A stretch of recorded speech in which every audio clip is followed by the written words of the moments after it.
চাচি ও গো দাদা আমার মা আমাকে আর আদর করবে না, যত্ন করবে না, স্নেহ করবে না, মা আমাকে খাওয়ায়া দিবে না, মা আমাকে পড়ায়া দিবে না। ও গো দাদা মা আমাকে সোনা মানিক বলে ডাকবে না। আব্দুল মুত্তালিব বলে মুহাম্মদ সাল্লাল্লাহু তাআলা আলাইহি ওয়াসাল্লাম, এ মুহাম্মদ শোনো রে, আজকে তোমার মা নাই তো কি হয়েছে, আজকে তোমার আব্বা নাই তো কি হয়েছে, আমি আব্দুল মুত্তালিব যতদিন বেঁচে আছে আমি তোমার কোনো অসুবিধা হইতে দিব না। আমার নবী মুস্তাফা সাল্লাল্লাহু তাআলা আলাইহি ওয়াসাল্লাম অঝর নয়নে কান্না করতেছে। আব্দুল মুত্তালিব বলে ভাই রে তুমি এইভাবে কান্না করিও না, যদি এইভাবে কান্না করো তোমার অসুখ হয়ে যাবে। সকালবেলা ঘুম থেকে উঠছে চোখের জ্যোতি হারিয়ে দিয়েছে, এইটা কালকে বলে দিয়েছি রে বাবা। আমার নবীজির থুতু মুবারক দিয়া আমার নবীজির পুনরায় চোখের জ্যোতি ফিরে পেয়েছিলেন। জোরে বলেন সুবহানাল্লাহ।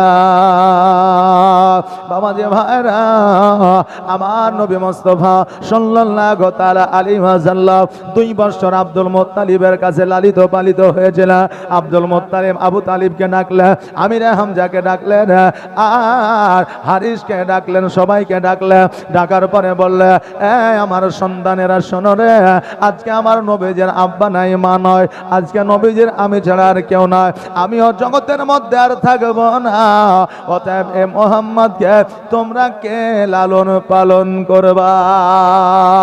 ওই সময়ে আবু তালেব বলেছিল, আব্বা গো আজকে মুহাম্মদ হলো আমার ভাতিজা, আমার ভাইয়ের সন্তান, আমার সন্তান, আব্বা আপনি চিন্তা করিয়েন না, আমি যতদিন পর্যন্ত হায়াতে আছি ততদিন পর্যন্ত আমি মুহাম্মাদের দেখাশোনা করব। চাচি ফাতেমা বলেছিল, আব্বা গো আমি যতদিন পর্যন্ত জগতের মধ্যে থাকব ততদিন পর্যন্ত নিজের সন্তানের মতো করে আমি মুহাম্মদ সাল্লাল্লাহু তাআলা আলাইহি ওয়াসাল্লামকে দেখাশোনা করব। জোরে বলা যাবে না সুবহানাল্লাহ। কারণ হইল জগতের মধ্যে সবার সবাই আছে রে বাবা, কিন্তু এতিমের ব্যথা বেদনা দূর করার মতো কেউ থাকে না। এতিম যারা আছে, ওই এতিমের ব্যথা বেদনা দূর করার মতো কেউ থাকে না। আর তাকে হাজারো সম্পদ দিয়ে দেন, কিন্তু তবুও পিতা মাতার যে ব্যথা, সেই ব্যথা কোনোদিন দূর করতে পারবে না, দূর হবে না।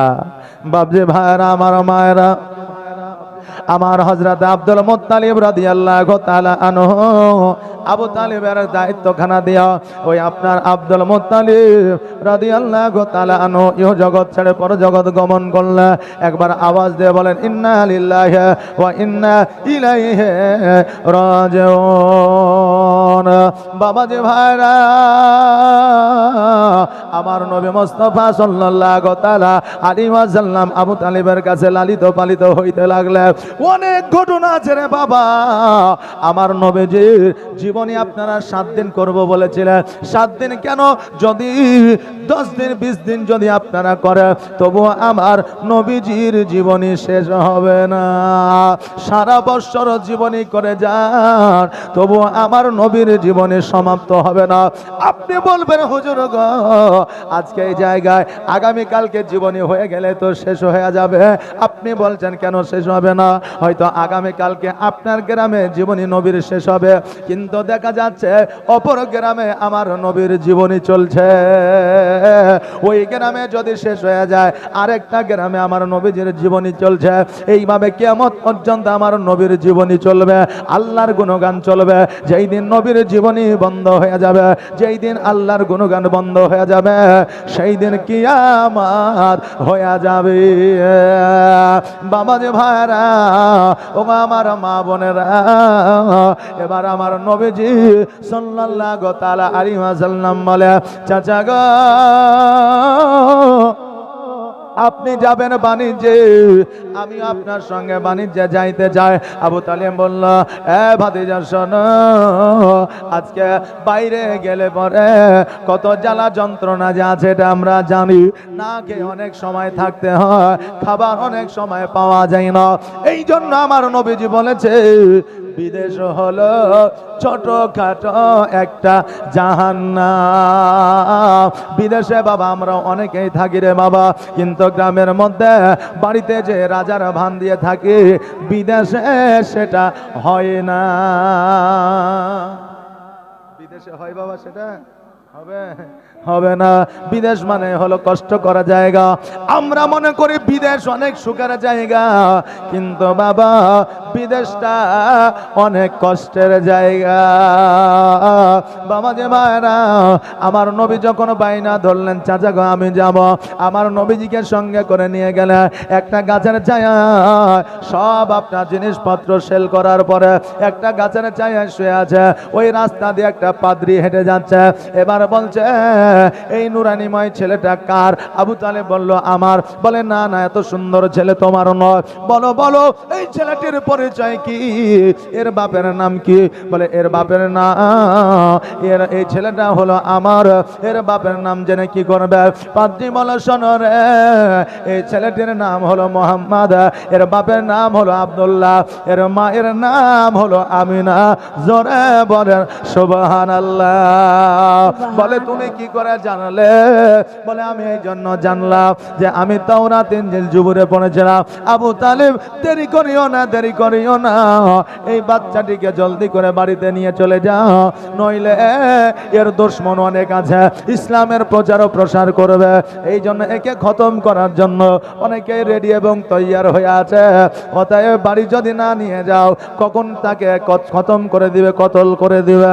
আবু তালেব সঙ্গে সঙ্গে আমার নবী মুস্তাফা সাল্লাল্লাহু তাআলা আলাইহি ওয়াসাল্লামকে লইয়া বাড়ির দিকে রওনা হইলেন।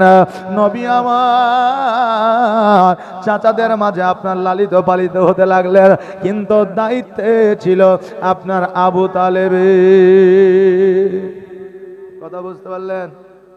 সব চাচাই মোটামুটি দেখাশোনা করেছে, কিন্তু অধীনে ছিল আবু তালেবের। বাবাজি ভাইরা, ও আমার মা বোনেরা গো, এবার আমার নবী মুস্তাফা সাল্লাল্লাহু তাআলা আলাইহি ওয়াসাল্লাম যখন বাবা যুবক হয়ে গেছে, যুবক যখন হয়ে গেছে, যুবক অবস্থায় আমার নবী মুস্তাফা সাল্লাল্লাহু তাআলা আলাইহি ওয়াসাল্লাম আমির হামজাকে বলে, চাচা আমার কর্ম করার মতো সময় হয়েছে, কাজ করার মতো সময় হয়েছে। চাচা গো, আমার জন্য একটা কাজ আপনি খুঁজে দেন। আমির হামজা বলতেছে, ভাতিজা আজকে তোমার যে কাজকর্ম আমি খুঁজে দিব, আজকে তোমাকে যদি কাজকর্মে আমি লাগাই দিতে পারি, তবে শোনো, আজকে গ্রামের মানুষ, এলাকার মানুষ, শহরের মানুষ, তারা বলবে, দেখ বাচ্চা ছেলেটাকে কাজে লাগাইয়া দিয়েছে। এতিম ছেলেদের লালন পালন করলে যেমন নেকি পাওয়া যায়, তেমনি বাবা এলাকার মধ্যে, গ্রামের মধ্যে কিছু বদনামও হয়, না হয় না? জি বলেন। বলে, বদনামটা কেমন? বাপ নাই মা নাই, আপনি লালন পালন করছেন। এখন ছেলেটা যদি পড়াশোনা করে ডক্টর হয়, তো গ্রামের মানুষ বলবে, দেখ বাপ নাই মা নাই, তবুও পরের পয়সায় পড়ে ডাক্তার হয়ে গেল। বলবে কি বলবে না? আবার যদি পড়াশোনা না করে যদি কাজে চলে যায় কলকাতা, চেন্নাই, বোম্বাই, তো বলবে, দেখ ছেলেটার আব্বা নাই মা নাই বলে ছেলেটাকে কাজে পাঠিয়ে দিয়েছে। জি বলবে না? বলবে না? বলে। কিন্তু বাবাজি ভাইরা, যে যাই বলুক না কেন, এতিমের খিদমত করা, এতিমের সেবা করা, এতিমকে দেখা আমার নবীর সুন্নাত। আমার আমির হামজা বলে, ভাতিজা আজকে তোমাকে যে কাজে কর্মে লাগাই দিব, গ্রামের মানুষ, শহরের মানুষ কি বলবে? নবী আমার বলে, চাচা গো ও আজকে গ্রামের মানুষ কি বলল তাতে আমার যায় আসে না। আজকে যদি আমি কাজে কর্মে না লাগা যায়, আমার উম্মাত উম্মাতিরা বলবে যে আমার নবী যুবক হয়েছিল তবুও কাজে কর্মে লাগে না। তবে কাজ কোথায় পাবো বলো? বলে কাজ আপনি যেখানে পাবেন আমার জন্য একটা কাজ দেখা, আমার জন্য একটা কাজ আপনি খুঁজে বের করেন। বলে এখন কাজ করার মতো একটাই জায়গা আছে, যে জায়গাটা হলো হযরতে খাদিজাতুল কুবরা রাদিয়াল্লাহু তাআলা আনহার বাড়িতে। কারণ হইল সেই আমলে খাদিজাতুল কুবরা রাদিয়াল্লাহু তাআলা আনহা একজন রানী ছিলেন, একজন মহারানী ছিলেন, একজন পয়সাওয়ালা ছিলেন। আমার খাদিজাতুল কুবরা রাদিয়াল্লাহু তাআলা আনহা সেই সময়ে একটা বড় বিজনেসম্যান ছিলেন। বাবাজি ভাইরা আমার মায়েরা, এবার আমির হামজা রাদিয়াল্লাহু তাআলা আনহু সেই সময় কিন্তু সেই বাড়িতে আপনার কাজকর্ম করতে গিয়া এবার বললে, ও আমাদের বাদশাহিনী, ও আমাদের রানী, শোনো আমার বাড়িতে একটা ভাতিজা আছে, ওই ভাতিজা কাজকর্মে যুক্ত হইতে চাইছে। অতএব শোনো রাজপ্রাসাদে কি কোনো কাজকর্ম আছে? খাদিজাতুল কুবরা রাদিয়াল্লাহু তাআলা আনহা বললেন, আমার বাড়িতে কোনো কাজকর্ম নয়, আমার রাজদরবারে কোনো কাজকর্ম নয়, সব জায়গায় সৈন্য নিযুক্ত করা আছে, কিন্তু একটা কাজ খালি আছে, যেটা হলো ছাগল বকরি চড়ানো। আমিনা হামজা বলছে ওইটা হবে না, কারণ আপনার ছাগল হইল অনেকগুলা, এই ছাগল অনেক জায়গায় পালিয়ে যায় বলে রাখাল বাখালেরা কাজ ছেড়ে পালিয়ে যায়, আর আমার ভাতিজা একাই এতগুলা ছাগল চড়াতে পারবে না। এই জন্য আমির হামজা বলল হয়তো এই কাজ করবে না। এবার বাড়িতে গেলে আমার নবীজি বললে, চাচা আমার কি কোনো কাজের ব্যবস্থা হয়ে যায়? আমি কি কোনো কাজকর্ম পেয়েছি? আমার জন্য কি কাজের খবর নিয়ে এসে যা।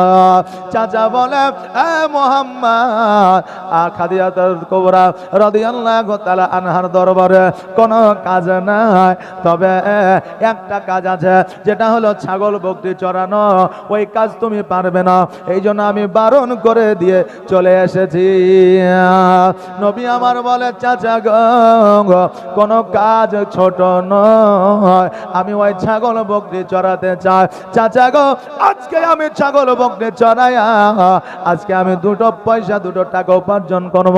চাচা আমার চাচাদের হাতে উঠায় দেব, আজকে আমি কর্মের মধ্যে যুক্ত থাকব।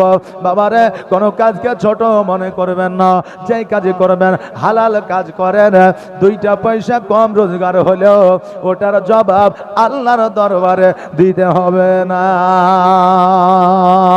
আমির হামজা রাদিয়াল্লাহু তাআলা আনহু পরের দিন খাদিজার দরবারে যাইয়া বললেন, আমাদের বাদশাহিনী আমার ভাতিজা ছাগল বকরি চড়াইতে যায়। খাদিজা বলল, শোনো আমার যে ছাগলগুলো আছে আমি গুনে গুনে বার করে দেব, আবার চড়াইয়া যখন ফিরে নিয়ে আসবে তখন আমি গুনে গুনে আমার ঘরে ভরব। এখনো যারা আরবে কাজ করতে যায়, যারা দুম্বা চড়ায়, যারা দেখবেন উট চড়াই, বের করার সময় গুনে গুনে দেয়, আবার যখন চড়াইয়া নিয়ে আসে আপনার যখন নিয়ে আসে তখন আবার গুনে গুনে নেয়। এটা খোঁজ নেবেন, এটা এখনো জারি আছে। আমার নবীজি বললেন, চাচা গো আমাকে গনিয়া ছাগল বকরি দুম্বা বুঝায় দিবে, আমি পুনরায় সন্ধ্যাবেলায় চড়াইয়া নিয়ে এসে বুঝাইয়া দিব। খাদিজা বলল, আমির হামজা শোনো, তবে দেরি নয়, আগামী কালকে থেকে তোমার ভাতিজাকে কাজে লাগিয়ে দাও, কাজে নিযুক্ত করে দাও, কেননা আমার ছাগল বকরি চড়ানোর জন্য রাখাল না। নবী মুস্তাফা সাল্লাল্লাহু তাআলা আলাইহি ওয়াসাল্লাম পরের দিন একটা লাঠি নিয়ে, একটা আশা নিয়ে ছাগল বকরি চড়ানোর জন্য যেন নিয়ে আপনার হাজির হয়ে গেলে।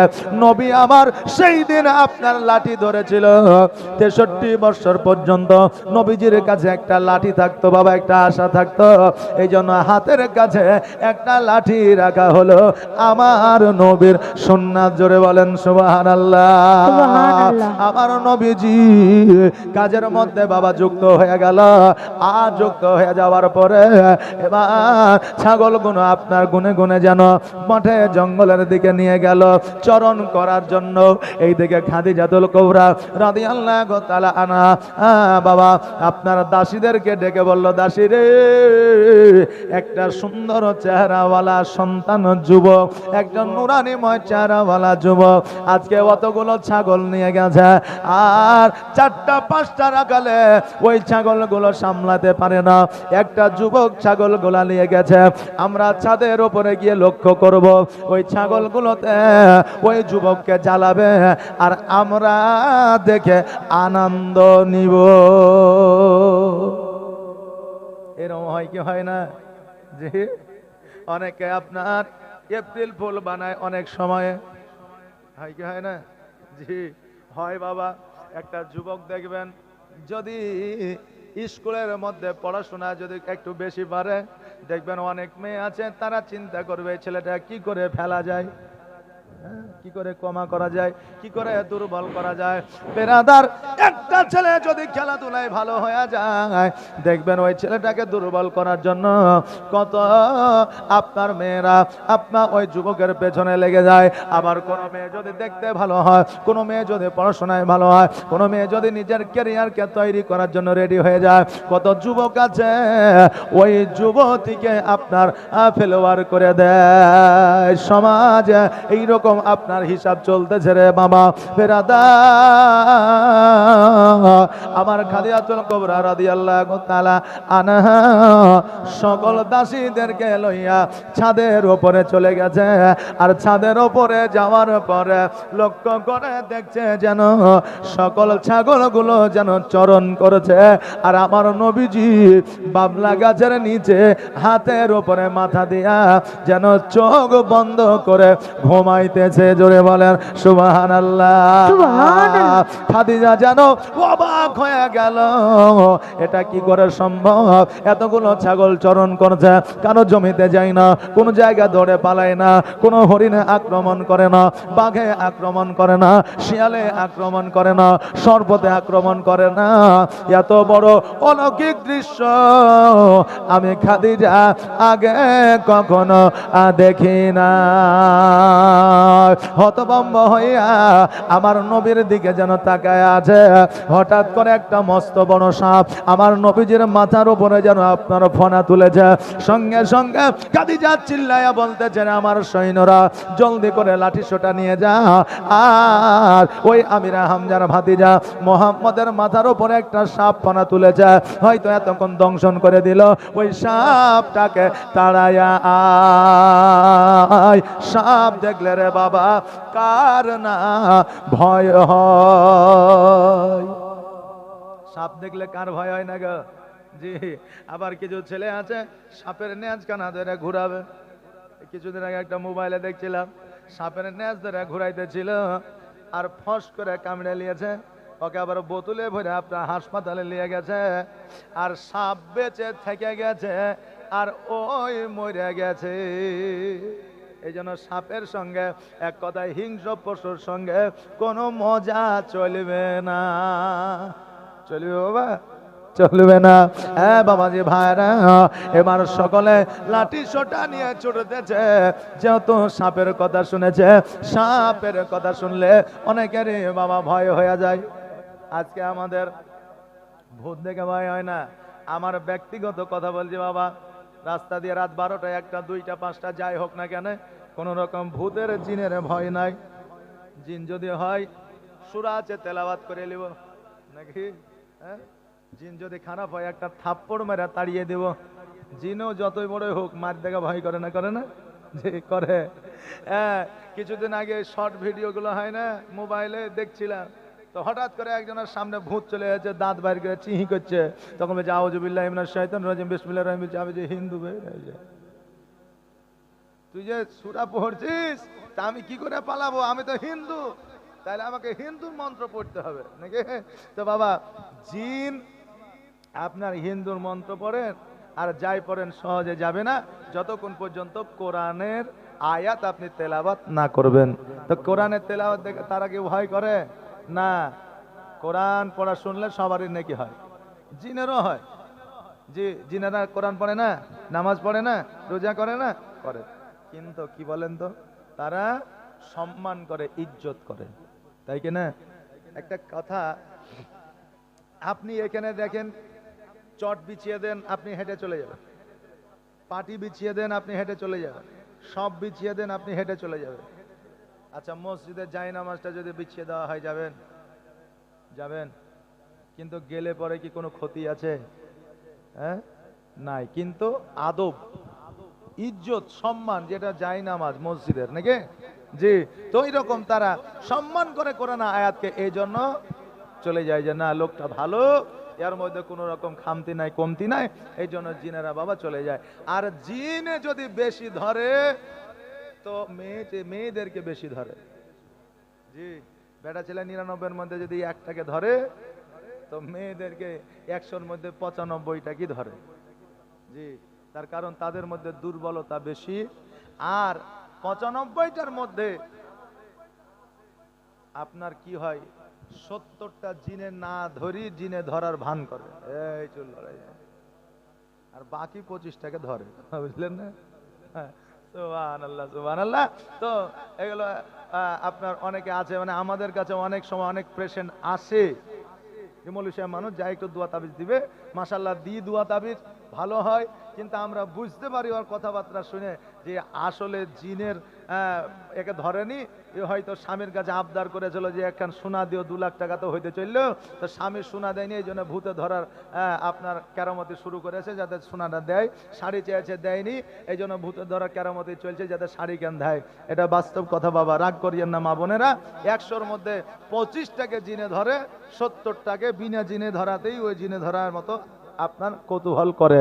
বেরাদান মিল্লাত ইসলামিয়া। তো বাবা, যেটা বলছিলাম যে সাপের ভয় সবারই আছে, জিন ভূত দেখে আমার ভয় হয় না, কিন্তু সাপের কথা যদি গল্প শুনেলি, কেউ যদি সাপের গল্প করে, তা আমি রাত্রিবেলায় এমনি তো বাল্বের লাইট জ্বলেই, মানে আমার বাড়িটা হচ্ছে একবারে বাজারে মোড়ের ওপরে, সরকার অনেক বাল্ব দিয়ে দিয়েছে, আর এখন তো আপনার লাইটিং এর সিস্টেম অনেক, মানে দিন ধরে নেন, রাইতো দিন, তবুও মোবাইলের লাইট জ্বালিয়ে দেখতে দেখতে যায়, থাকবে না, কিন্তু মনে একটা ভয় ঢুকে যায়। এটা সবারই হয়, আমার শুধু না, প্রায় মানুষেরই হয়। তো সাপ আপনার মোবাইলেও যদি চলে আসে দেখতে, ওকে আগে তাড়াই যে তুই আগে হট, তারপরে দেখা যাবে। সুবহানাল্লাহ। যাই হোক বাবা, তো সাপ ফনা তুলে আছে আমার নবী মুস্তাফার মাথার উপরে, আর খাদিজা বলছে এই সৈন্যরা জলদি করে যাও আর ওই সাপটাকে তাড়িয়ে আসো, হয়তো এতক্ষণ নবীকে দংশন করেই নিল। কিন্তু খাদিজা তো জানে না যে নবী আমার সারা জাহানের বাদশা। আরে সাপে দংশন করে তো দূরের কথা, একটা মাছিও আমার নবীজির শরীরে বসবে না। জোরে বলেন সুবহানাল্লাহ। এইদিকে খাদিজা বলতেছে যাও যাও জলদি করে যাও, এতক্ষণ হয়তো নবী মুস্তাফাকে দংশন করে নিল। এবার সকল সৈন্যরা ছুটতে ছুটতে যাইয়া আমার নবীজের কাছে পৌঁছে গেল। এবার নবীজের কাছে পৌঁছে যাওয়ার পরে দেখছে নবী ঘুমায় আছে, কিন্তু সাপ দেখা যায় না। নবী আমার বলছে কি ব্যাপার, তোমরা লাঠি সোটালি এসছো? বলে আমাদের বাদশাহিনী রানী খাদিজা বললো আপনার মাথার উপরে নাকি সাপ আছে, তার জন্য আমরা মারার জন্য এসেছি।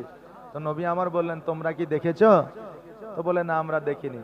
তো তোমরা যখন দেখোনি তো তোমরা চলে যাও, সাপ টাপ এখানে কিছু নাই। এই কথা যখন বললেন তখন সবাই আবার পুনরায় ফিরে আসলো। খাদিজাকে বললেন না সাপ টাপ কিছু নাই, কিছু দেখতে পেলাম না। খাদিজা বলছে আমি 2 নজরে দেখেছি, আর আমি ভুলে যাব? দেখবেন মেয়েরা বলবে যে আমাদের স্মরণ শক্তি কম, ভুলে যায়, কিন্তু ওদেরই স্মরণ শক্তি বেশি। বলবেন কেমন করে? আপনি আপনার স্ত্রীর কাছে কি দিব বলেছিলেন দেননি 10 বছর আগে, ওটার মনে আছে, কথা বুঝলেন না? কিন্তু আপনি যে কালকে কি খেয়েছেন আর আজকে কি খাবেন ওটার মনে নাই। কিন্তু এই জন্য বলি মেয়েদের স্মরণ শক্তি বেশি, ওরা কম বলে ঠিকই কিন্তু তাদের বেশি। বেরাদার, আমার খাদিজাতুল কুবরা রাদিয়াল্লাহু তাআলা আনহা বলতেছে, এটা কেমন করে হইতে পারে? আমি নিজের চোখে দেখলাম আমার নবী মুস্তাফা সাল্লাল্লাহু তাআলা আলাইহি ওয়াসাল্লাম মাথার উপরে সাপে ফনা তুলেছিল, কিন্তু আমার সৈন্যরা যখন গেল কেমন করে তারা সাপ দেখতে পাইল না। সন্ধ্যাবেলায় আমার নবী মুস্তাফা সাল্লাল্লাহু তাআলা আলাইহি ওয়াসাল্লাম সকল যখন আপনার ছাগলগুলো নিয়ে এসে আপনার গুনে গুনে ঢুকায় দিল, যেটাকে আমরা গহিল ঘর বলি, যেটাকে আমরা ছাগলের ঘর বলি, ওই ঘরে আপনার ঢুকায় দিল। খাদিজা নিজে গুনে গুনে নিল। খাদিজা মনে মনে ভাবলো, এই যুবকের মধ্যে অলৌকিক দৃশ্য আছে, এই যুবক জগতের সাধারণ কোন যুবক নয়।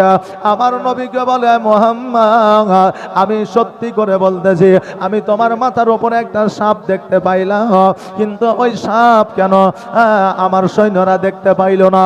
আর ওই সাপটা তোমাকে কেন দংশন করলো না? ওই সাপটা কেন তোমাকে ছবল দিল না? আমার নবী বলে, খাদিজা ওগো আমাদের বাদশাহিনী, আজকে ওই সাপটা আমাকে দংশন করার জন্য আসে না, ওই সাপটা আমাকে ছবল দেওয়ার জন্য আসে না। ওই সাপটা এসেছিল আমি যখন ওই বাবলা গাছের নিচে শুয়েছিলাম, বাবলা গাছের পাতার ভিতর দিয়া একটু সূর্যের আলো আমার মুখের উপরে পড়তেছিল, আর ওই সাপটা ফনা তুলে সূর্যের আলোটা আড়াল করেছিল, যাতে ওই সূর্যের জ্যোতিখানা আমার মুখের উপরে না পড়ে যায়। জোরে বলেন সুবহানাল্লাহ। দায় হালিমা তোমার কলে কে এসেছে দেখো না, জোরে বলেন সুবহানাল্লাহ। সুবহানাল্লাহ। একটু আস্তে করে বলেন সুবহানাল্লাহ। সুবহানাল্লাহ। হ্যাঁ, স্টেজের উপরে যে বাচ্চাগুলো আছে এরাই বলছে সুবহানাল্লাহ, আর যারা বুড়া আছে তারা বলছে তোরাই চালা। এই যে মসজিদে বলে না, হাইয়া আলাস সালাহ, হাইয়া আলাস সালাহ। শীতের দিনে মসজিদে বলছে হাইয়া আলাস সালাহ, হাইয়া আলাল ফালাহ, আর বেনামাজি বলছে মসজিদে ইমাম আর মসজিদ তোরাই চালা। হাইয়া আলাস সালাহ, হাইয়া আলাল ফালাহ, ইমাম মসজিদ, মসজিদ তোরাই চালা। আমাদের আর দরকার প্রয়োজন নাই। তাই দেখেন ওপরে বলছে সুবহানাল্লাহ, এক জায়গায় জোশে পড়ে বুঝলেন। সুবহানাল্লাহ একটা জোশ থাকে না, থাকে না, নেকি থাকে, হ্যাঁ সব পাওয়া যায়। একবার সুবহানাল্লাহ বললে 70টা ফারিস্তা আল্লাহ তৈরি করে, আর ওই 70টা ফারিস্তার কাজ হলো ওই বান্দার জন্য সর্বদা ভালো দোয়া করা। জোরে বলেন সুবহানাল্লাহ। সুবহানাল্লাহ। ভালো দোয়া করা তার কাজ। তো বুঝলেন, হ্যাঁ আমি বলেছি যে আওয়াজ দিয়ে বলেন মারহাবা মারহাবা। তো এক বুড়া মুসল্লি ছিল, বুঝতে পারলেন, ওই এমন করে বলছে বুঝলেন, যে শুনে মনে হয়েছে মাইর খাবা মাইর খাবা। তা আমি মনে মনে বলছি আসলে কেউ মার হাবা বুঝলেন না মায়ের খাবা বুঝলেন। আমি কনফিডেন্স মানে কনফিউজ হয়ে গেছি বুঝলেন। এক এক রকমের ভাষা থাকে, তা আপনারা ওই রকম জোশে পড়ে আবার বলে দিয়েন না। একবারে মাচালকে আওয়াজ দিয়ে নবীর মহব্বতে বলেন তো সুবহানাল্লাহ।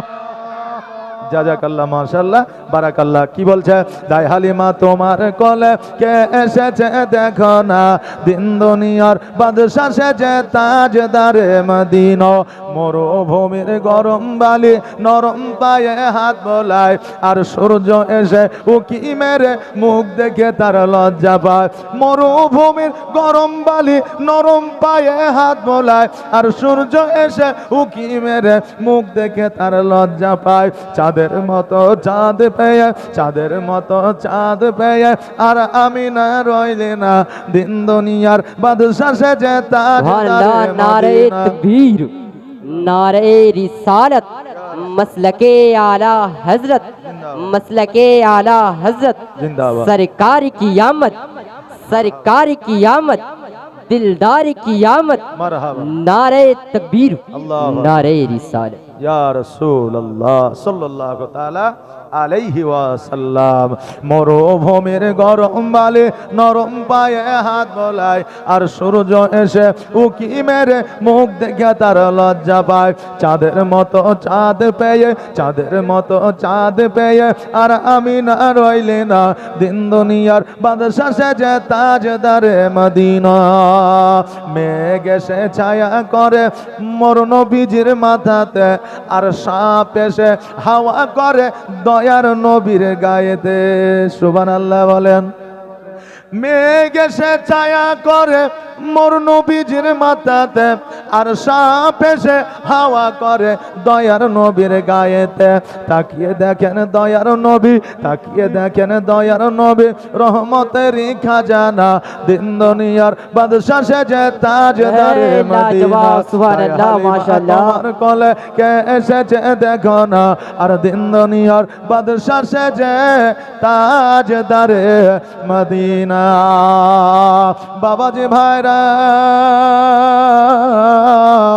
আমার খাদিজাতুল কুবরা রাদিয়াল্লাহু তাআলা আনহা বুঝতে পারলেন, জানতে পারলেন এই যুবক যারা সাধারণ যুবক নয়, এই যুবকের মধ্যে অলৌকিক দৃশ্য আছে। এই যুবককে কাজে লাগাইতে হবে। যারা বাবা বিজনেসম্যান হয়, যারা রাজা হয়, যারা ব্যবসায়িক হয়, ছেলে দেখলে বুঝতে পারে কার মাথায় কিরকম বুদ্ধি আছে।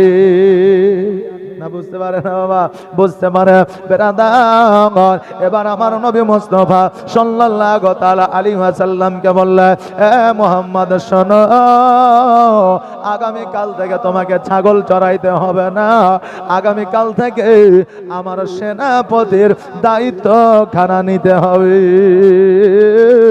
আমরা হলে বলতাম ঠিক আছে, কাল থেকে আমি রাজি। বলতাম কি বলতাম না? এই বলতাম কি বলতাম না? এখন এখানে যদি বলা হয় তোকে মুড়ল করলাম, একবারও বলবে না কেন মুড়ল করলি, আগের যে মুড়ল ছিল তাকে কেন বাদ দিলি, আগের মুড়লের কি দোষ ছিল বলবে? বলবে না। বলে নিজেই মুড়ল হলে হলো।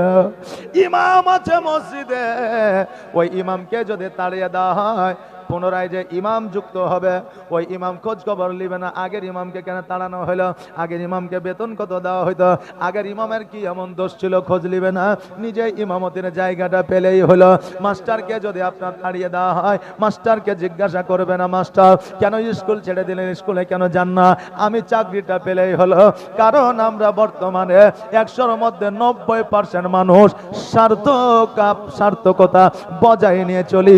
মেন কথা হলো আমরা বর্তমানে সেলফিশ ম্যান। কথা বুঝলেন না? কিন্তু আমার নবী কি বলছে দেখে, আমার নবী বলতেছে, এই আমাদের বাদশাহিনী, আমি যে আপনার সেনাপতি হব, আগের সেনাপতি তো আছে, ওই সেনাপতি কি করবে, ওই সেনাপতি যদি বাদ হয়ে যায়, আমি নবী সেনাপতি থাকবো না। ওই সেনাপতির যদি বেতন কাটা যায়, আমি সেনাপতি থাকবো না। যেহেতু সেনাপতি আছে, আমি ওই সেনাপতির দায়িত্ব খানা নিব না। খাদিজা বলে, মুহাম্মদ যেই সেনাপতি আছে সেই সেনাপতি থাকবে, কিন্তু তুমি 2 নম্বর সেনাপতি আমার হবে, সেও যতটা বেতন পাবে তুমিও ততটা বেতন পাবে। জোরে বলেন সুবহানাল্লাহ। নবী আমার বলে, তবে ঠিক আছে, যদি সেই সেনাপতিকে দূর না করা হয় তবে আমি থাকবো, নইলে থাকবো না। কিন্তু বাবারে, বর্তমানে মানুষের প্রতি মানুষের হিংসা নয়, আগেও মানুষের হিংসা ছিল না? ছিল না? যদি হিংসা আগেও না থাকতো, আপনার কাবিলের হাতে হাবিল শহীদ হইতো না। কথা বুঝতে পারছেন না? হিংসা বাবা চিরদিনই আছে। বাবাজি ভাইরা, এবার কিন্তু যে সেনাপতি ছিল সে মনে মনে ভাবছে যে নবী যখন সেনাপতি হইল, আমার কাজটা মনে হয় কেড়ে নিবে, আমার কাজ মনে হয় আর থাকবে না।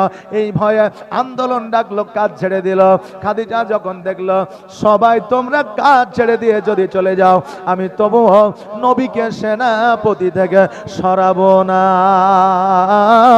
পরে যখন দেখলো আমরা যদি কাজে কর্মে না যাই, খাইতে পাবো না, বেতন পাবো না, আবার পুনরায় কাজে লেগে গেল।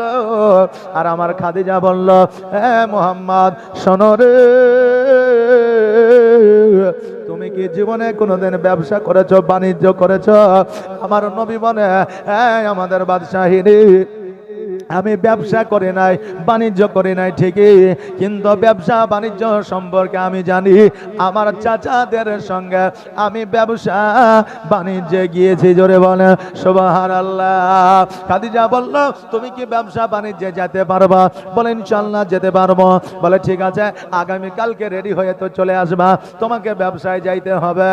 এখন বহু রকমের ব্যবসা আছে, মোবাইলের ব্যবসা আছে, টিভির ব্যবসা আছে, এখন থালি বাসনের ব্যবসা আছে, এখন বাবা টেলিফোনের আপনার ব্যবসা আছে। কিন্তু তখন মূলত ব্যবসা ছিল আপনার মক্কা থেকে মদিনা থেকে কম্বল চাদর নিয়ে গিয়ে আপনার মিশরের আর সিরিয়ার বুকে বিক্রয় করা, এটাই ছিল আসল ব্যবসা, জোরে বলেন সুবহানাল্লাহ।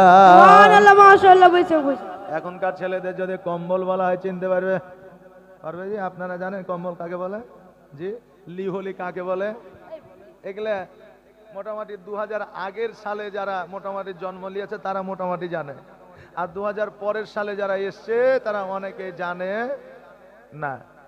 জি, আগের মানুষ খেয়েছে বাবা দইলে, এ আবার কি জিনিস এখনকার ছেলে পিলে জানে না। কথা বললেন না? আগের বাপজিরা কত কষ্ট করে মানুষ হয়েছে। এই যে আমার সামনে বৃদ্ধ বৃদ্ধ আমার বাপজিরা বসে আছে, আমি যদিও এই জায়গায় বক্তব্য রাখি, কিন্তু আমি মনে করি যে আমার চাইতে ওনারা অনেক জ্ঞানের জ্ঞানী। এখন আল্লাহ আমাকে আলেম করেছে, মাথায় টুপি আছে, গায়ে জুব্বা আছে বলে সম্মানের সহিত আমাকে স্টেজে ডেকেছে, নাকি বলে? জি, কিন্তু আমার বাপজিরা আমার চাইতেও জ্ঞানী, আমার চাইতেও বুদ্ধি বেশি রাখে। আমি মনে করি যে আমার যারা শ্রোতা থাকে, যারা আমার জালসা শুনে, আমি তাদেরকে বুদ্ধিমান এবং জ্ঞানী গুণী মনে করি, কারণ তাদের ভালোবাসা আমি পাই, তাই আমি আপনাদের মাঝে আসতে পারি। আপনারা যদি ভালো আমাকে না বাসেন, তাহলে আমি সেই সুদূর মুর্শিদাবাদ থেকে মালদার বুকে আসতে পারবো না। পারবো না। তাই আপনাদের ভালোবাসায় আমার জন্য দোয়া। কথাকে বুঝতে পারলেন? আপনাদের ভালোবাসা আমার জন্য দোয়া, আমার জন্য আপনারা দোয়া করবেন, আমরা আপনাদের জন্য দোয়া করব। তো বিরাদার, আগের যুগে মানুষ যেভাবে কষ্ট করে লালন পালন হয়েছে, এখন বর্তমানে যদি ওই রকম কষ্ট একটু দেওয়া হয় তো ছেলে পেলে বাড়িতে টিকবে না। সামান্য মোবাইলে ফ্রি ফায়ার খেলতে দিবে না বলে মায়ে মোবাইল কাঢ়ে রেখে দিয়েছে, এই জন্য ব্যাট নিয়ে যে মায়ের মাথাতে মাইরিয়ে মাকে বিদায় করে দিয়েছে। এখনকার যুগ, কথা বুঝতে পারলেন না? আগে ছোট বাচ্চারা বড়দের দেখলে সম্মান ইজ্জত করেছে, সালাম দিয়েছে, বড়দের দেখলে পালিয়ে গেছে, মুড়ে বসে আছে, রাস্তার ধারে বসে আছে, রে বাপরে চাচা আসছে রে পালা, মাস্টার আসছে পালা। মানে মাস্টার আগে হেঁটে আসতো ছাতা হাতে নিয়ে, সাইকেলে আসতো, নাকি বলেন চাচা? তাই না? আগে বাইক টাইক ছিল না, তো আমরা পালিয়ে গেছি, আমাদের কথাই বলি পালিয়ে গেছি। আর এখনকার ছেলেরা রাস্তার মোড়ে, সাঁকুর ওপরে, গাছের তলায়, মুখে বিড়ি, হাতে মোবাইল, মার মার মার মার মার। এখন চাচা চলে এসে, মাস্টার চলে এসে, পাশে থেকে একজনে বলছে, এই মাস্টার আসছে রে, মোবাইলটা ফেলে দে, মোবাইলটা বন্ধ কর। হ্যাঁ, মোবাইল বন্ধ করবো তো কমসে কম বিড়িটা তো ফেল। তো বিড়ি কি ওর বাপের টাকা খেয়েছি যে বিড়ি ফেলে দেব? মানে এখন ছোটরা বড়দের সম্মান করে না, এই জন্য বড়রা ছোটদের স্নেহ করে না। তো বড়দের দোষ দিলে হবে না, যে মসজিদে যাইছে আর ছোট ছোট ছেলে পিলাকে শুধু খেচার বেচার করছে। এখনকার ছেলে পিলা যে সেই, কথা বুঝতে পারলেন না? হ্যাঁ, তো শুধু মুরব্বীদের দোষ দিলে হবে না, বাচ্চাদেরকেও একটু দেখতে হবে যে বাচ্চা আমার মসজিদে যায় কি করছে, মসজিদে গিয়ে কি করছে কি না করছে, এটাও দেখতে হবে। বাবজি ভাইরা, আমার মায়েরা, আমি কোনোদিন মসজিদে তারাবিতে থাকি না, একটা মাস আমি রেস্ট নিই, বুঝলেন? তা আমি তারাবিতে যাই তো অনেক কীর্তি কাহিনী বাবা মসজিদ দেখতে পাই এই যুবক বাচ্চা বাচ্চা ছেলেদের মধ্যে। যাই হোক, বলা লাগবে না, আমার দেশে যেমন হয় আপনাদের এখানেও বেশি না হইলে কম হয়। আসেন বাবাজি ভাইরা, আমার মায়েরা, আগে কত কষ্ট করে লালন পালন হয়েছে আমার বাপজিরা, আমার চাচারা, বেরাদার, আমার নবী মুস্তাফা সাল্লাল্লাহু তাআলা আলাইহি ওয়াসাল্লাম বাড়িতে আসলে আমির হামজাকে বললেন, চাচা আমি সেনাপতির দায়িত্বখানা পেয়ে গেছি, আমার প্রমোশন হয়ে গেছে, ডিমোশন হয় না। অতএব চাচা গো, আগামী কালকে আমাকে বাণিজ্য করার জন্য সিরিয়ার বুকে যাইতে হবে। আমি রামজা বলতে যে ভাতিজা, জীবনে কোনোদিন তুমি ব্যবসা করার জন্য বাইরে যাও নাই, আজকে তুমি ব্যবসা করার জন্য বাইরে যাবা। ও মুহাম্মদ, আজকে তোমার যদি কোনো অসুবিধা হয়, নবী আমার বলে চাচা গো, আমার কোনো অসুবিধা হবে না। নবী আমার পরের দিন জামা কাপড় সব গোছায় লইয়া খাদিজার বাড়িতে এসে হাজির হইলে। এবার খাদিজাতুল কুবরা রাদিয়াল্লাহু তাআলা আনহা আমার নবীজিকে সমস্ত দায়িত্বখানা বুঝায়া দিলেন। এবার তার সঙ্গে যে সেনাপতি ছিল উমাইয়া, এ বলতেছে খাদিজা, যে জীবনে কোনোদিন বাণিজ্যে যায় না, ব্যবসায় যায় না, তাকে যে দায়িত্ব দিচ্ছেন সে আসলে কি ব্যবসা করতে পারবি? খাদিজা বলছে, আমি যেটা বুঝি তুমি বুঝো না, এই যে ব্যবসা করবে তুমি সেই ব্যবসা করতে পারবে না। মনে মনে আর একটা রাগ হয়ে গেল যে আমি এতদিন ব্যবসা করলাম, আমার দায়িত্বখানা তাকে দেওয়া হলো। চিরদিনই কম্পিটিশন আছে, তবে বাবা কাজের মধ্যে কম্পিটিশন করবেন এটা জায়েজ আছে, পড়াশোনার মধ্যে কম্পিটিশন করবেন এটা জায়েজ আছে, নামাজ ইবাদতের জন্য কম্পিটিশন করবেন এটা জায়েজ আছে, স্বামী স্ত্রী ইবাদত করবেন পাল্লা দিয়ে এটা জায়েজ আছে। কিন্তু আমার মা ও বোনেরা ঝগড়া কেমন করে করবে এটা নিয়ে কম্পিটিশন চালু করেছে। স্বামী আর স্ত্রী বুঝলেন রাগ করেছে, একে অপরকে কথা বলবে না। কেন? যে আগে কথা বলবে, যে আগে কথা বলবে তাকে এই জরিপানা বা এই শাস্তিটা তাকে নিতে হবে। তো স্বামী আর স্ত্রী রাগ করে মরার মতো পড়ে আছে, কেউ কাউকে কথা বলবে না। চোর ঢুকে দেখছে যে হ্যাঁ রে ইয়ারা তো সবাই জিন্দা আছে, কিন্তু কেউ কাউকে কথা বলছে না। কি বাবা, তাইলে হয় ইয়ারা বোবা, নাহলে অজ্ঞান হয়েছে, নাহলে কোনো ব্যাপার আছে। চোরে গরু ছাগল ইয়া ওয়া সব খুলে নিয়ে চলে গেল। তারপরে এখন স্বামীতে বলছে যা গরুটা আমার খুলে নিয়ে চলে গেল, তো বলছে এই দেখো তুমি আগে কথা বলে নিয়েছো, মানে ওয়াটি সব খালি করে দিয়ে চলে গেল, তাতেও কোনো অসুবিধা নাই।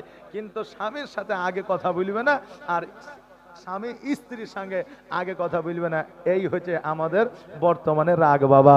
কিন্তু বেরাদার, এইরকম একটা কম্পিটিশন যদি আপনারা করেন সেটা জায়েজ আছে। কোনটা? ইবাদতে কম্পিটিশন করেন, পড়াশোনায় কম্পিটিশন করেন, বিজ্ঞান পড়াতে কম্পিটিশন করেন, ডাক্তারি পড়াতে কম্পিটিশন করেন, এটা কিন্তু বাবা জায়েজ আছে। বেরাদার, আমার নবীজি বললে তবে চলো সঙ্গে আপনার 10 জন সৈন্য দিলে। উমাইয়ার সঙ্গে আমার নবীজি উটের পৃষ্ঠে চেপে গেলে চাদরগুলো নিয়ে নিলেন, সবাই আপনার ভাগ করে। এবার চাদরগুলো নিয়ে চলতে আরম্ভ করলেন। চলতে চলতে এবার যখন আপনার ডান দিকে একটা রাস্তা, বাম দিকে একটা রাস্তা, এবার উমাইয়া বলছে মুহাম্মদ এবার আমরা ডান দিকে রাস্তা হয়ে যাব। নবী বলে না না, ডান দিকে রাস্তাতেও যাব না, বাম দিকে রাস্তায় যাব না, সামনে রাস্তাতে যাব। এখন এই সৈন্যরা বলছে যে মুহাম্মদ কি আসলে কি পাগল হয়ে গেছে? জোরে বলে নাউজুবিল্লাহ। বলছে কেন? বলে সামনে তো কোনো রাস্তাই নাই। নবীজি বলছে রাস্তা ছিল, এই রাস্তায় মানুষ চলাচল করলে ডাকাতেরা ছিনতাই করে নিত, এই জন্য রাস্তাটা বন্ধ হয়ে গেছে। এখন গাছপালাতে রাস্তাটা ঘেরে নিয়েছে, এই জন্য রাস্তা নাই। কথাকে বুঝতে পারলেন? এই যে রাস্তাটা চলাফেরা করছেন, দেখবেন এই রাস্তায় ঘাস বেরোবে না, আর যখন চলাফেরা থাকবেন এই রাস্তায় ঘাস বেরোবে, গাছ বেরোবে, নাকি বেরোবে। তা আমার নবী বলছে এটা রাস্তা ছিল, কিন্তু এখন রাস্তা নাই, অতএব আমরা সামনের দিকেই যাব। তো বলছে এত গাছ জঙ্গল হয়েছে, আপনি কি করে যাবেন? তো নবী আমার বললে আমি আগে আগে যাব, আর তোমরা আমার পিছনে পিছনে আসো।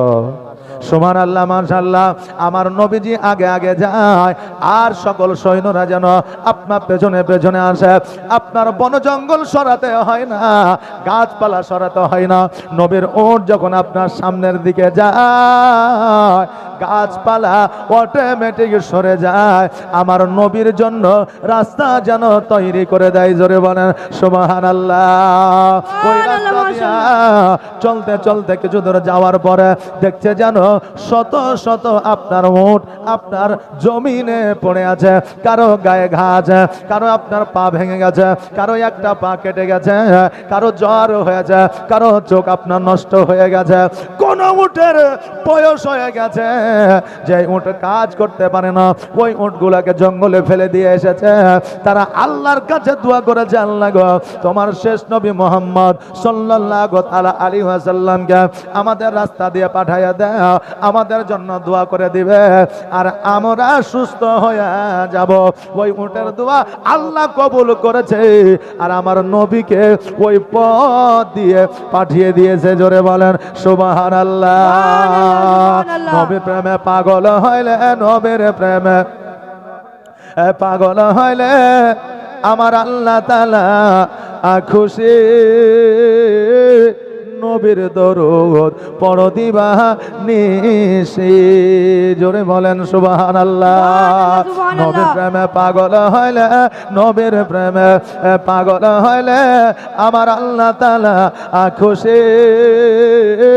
নবীর দরুদ পড়ো দিবা নিশি, নবীর দরুদ পড়ো দিবা নিশি। ও কি নবীর প্রেমে পাগল হইলে আমার আল্লাহ তাআলার দিদার মিলে গো। থাকো যদি যদ বাহালে, থাকো যদি যদ বাহালে হইয়া প্রেম ও দাসী।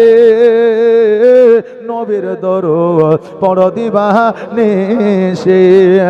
নবীর প্রেমে পাগল হইলে, নবীর প্রেমে পাগল হইলে আমার আল্লাহ তাআলা খুশি। নবীর দরুদ পড়ো দিবা নিশি, নবীর দরুদ পড়ো দিবা নিশি।